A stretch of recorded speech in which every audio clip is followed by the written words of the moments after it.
আমি শিবনের পুজো করছি। তোমাকে বলেছিলাম না তুমি শিবনী পুজো করবে না।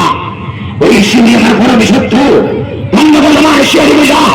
বাবা একথা বলুন না। ও বাবা চলো। এই হরিনাম এই হরি ছাড়া এই এই জীবনের জন্য গতি নেই বাবা। বললো ওই শিবনী আমার জ্যেষ্ঠ দাদা, আমার দাদাকে করেছে হত্যা। তাই তো আমার আমার বাড়িতে শিবনী পুজো চলবে না। বন্ধ করে দেখি দাও। না বাবা আমি হরি পুজো বন্ধ করবো না। কি করবি দাও? না কিন্তু আমি তোকে মেরে ফেলবো। বাবা আমি তো শুধু মেরে ফেলো, আমি হরি পুজো বন্ধ করবো না। কি? তোর মরার ভয় নেই? বাবা তুমি জানো না রাখি হরি মারি কি, মারি হরি রাখি কি।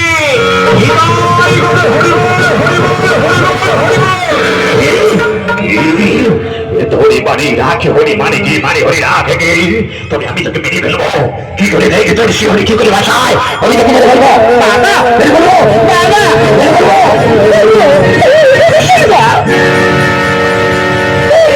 আমার পুত্রকে ছেড়ে দাও।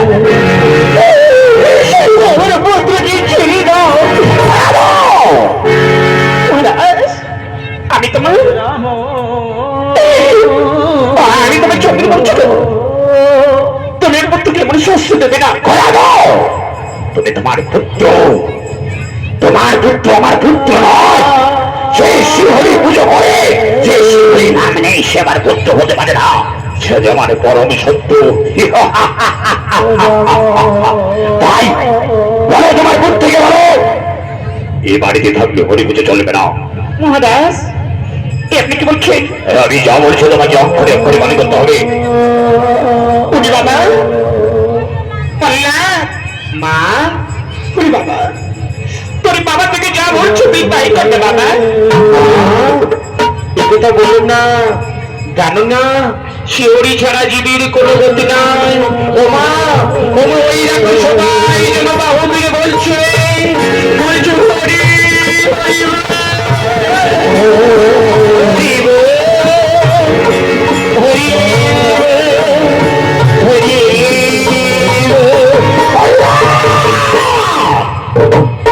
ওরে পাশল্য, ওরে আমার সত্য, তুই কারে কারে কেন আমার সত্যের নাম নিচ্ছিস বল। বাবা তুমি যতই বলো বাবা আমি হরি পুজো ছাড়বো না। ছাড়বি না? না ছাড়বি না? না তবে তবে আমি তোকে চোদ্দ মেরো না। বন্ধ হয় সরকার বস তবে গা ধরে নিয়ে এসো। তবে শরীরকে মেরে না। ছেড়ে দাও, ছেড়ে দাও, ছেড়ে দাও। না বাবা হরি আমি ছাড়বো না। ছাড়বে না? না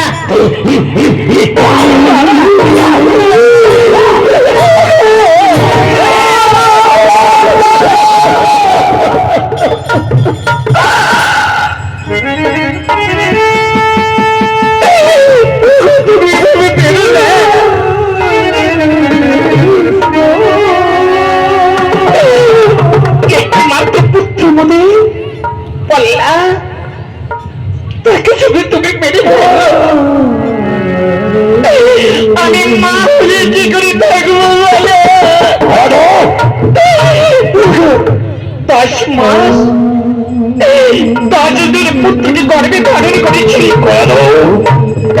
আমি পুত্রী দুঃখ কষ্ট সহ্য করতে পারছি না। তুমি ছেড়ে দাও।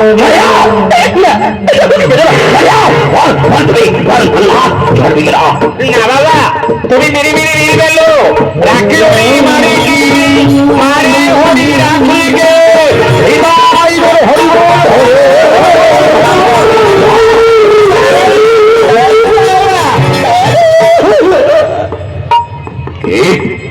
তবে বুঝেছি,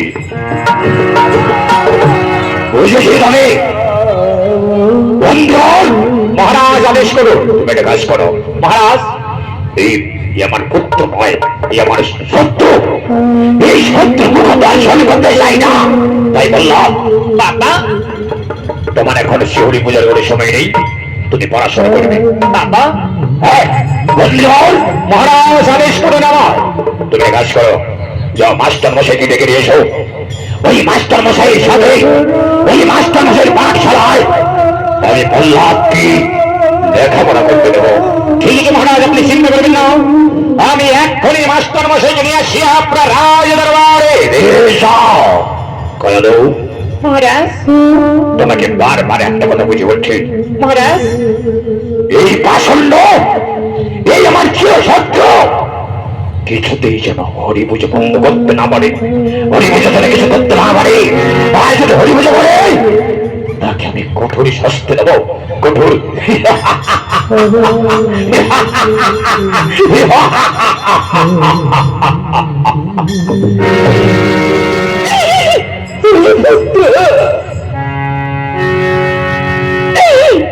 উড়ি পড়লা মা,